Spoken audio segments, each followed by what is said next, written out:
Mirë se erdhe në botën ku askush nuk është i pafajshëm. Sekrete shqiptare, vendi ku rrëfimet më të thella, më të ndaluara dhe më të pathëna të shqiptarëve marrin zë. Na bëni subscribe për histori të ndryshme.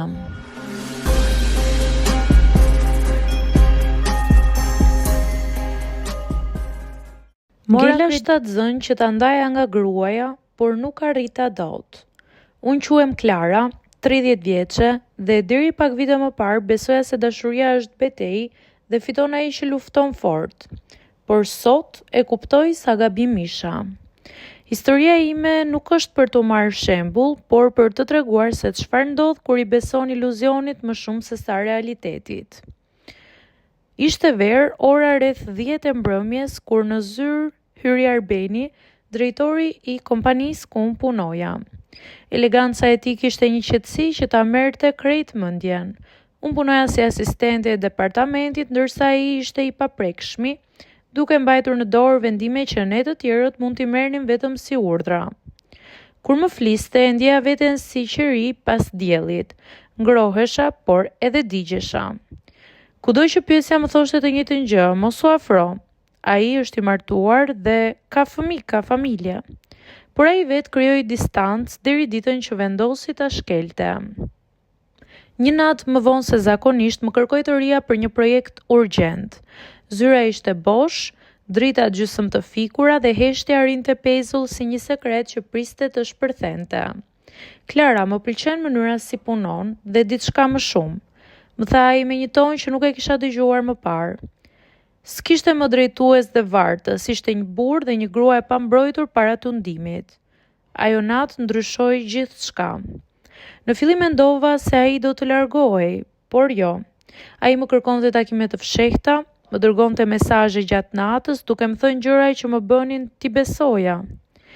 Sikur të kisha takuar më herët, po të mos kisha kaq përgjegjësi, më ka marrë malli, gjithmonë këto fjalë.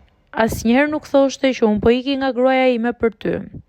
Dhe unë çfarë bëra? Sa më shumë e doja, aq më shumë më dukej se po humbisja veten. Një pasdite, ndërsa prisja që ai të më shkruante, pash një foto të tij në rrjetet sociale me gruan dhe 2 fëmijët buzdeti. Ai dukej shumë i lumtur, shumë më i lumtur se kur ishte me mua. Kaq u desh që të më përhumbte një ide që s'do ta kisha pranuar kurrë më parë. Mendova, nëse mbetem shtatzën, ai nuk do të ketë më rrugë të mesme dhe do kthehet, do më zgjedh mua. Ky ishte iluzioni që më kaloi në përmend, dhe atëherë më dukej si një zgjidhje. E lash veten të mpoštej nga ajo ide.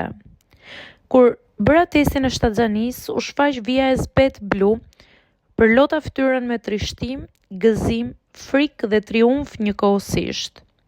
Thira në takimin e mesditës së dielën në vendin tonë të fshetë, një parking bosh pas një qendre tregtare. Kur i thash se isha shtatzën, ai u zverdh si mur i vjetër. Klara, çfarë ke bër? Çfarë kemi bër? I thash unë.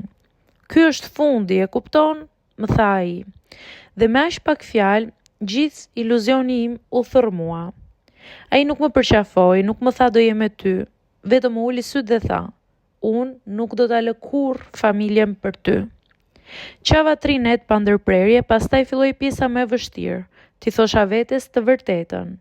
Lash punën, u largova nga qyteti për disa muaj, më duhej të rigjeja veten pa hije burrash të martuar, pa iluzione, pa luftra që nuk kishte pse të ekzistonin. Më duhej të isha nën me një qëndrim ndryshe, jo nga një plan i gabuar. Sot jam prind i lumtur e një vajze që nuk ka faj për gabimet e mia. E rrita vetë me mund, por me dinjitet. Ndërsa Arbeni nuk e pash më, dhe as nuk dua ta shoh. Mësova diçka të rëndësishme, kuptova se unë nuk kisha luftuar për dashuri. Kisha luftuar për iluzionin e saj. Fëmia im është dhuratë, por rruga që ndoqa ishte gabim. Historinë time e tregoj jo për lavdi, por si dëshmi se dashuria nuk vjen me kurthe. Nuk fitohet duke rrëzuar askënd tjetër, dhe kurrë nuk të bën të humbasësh veten.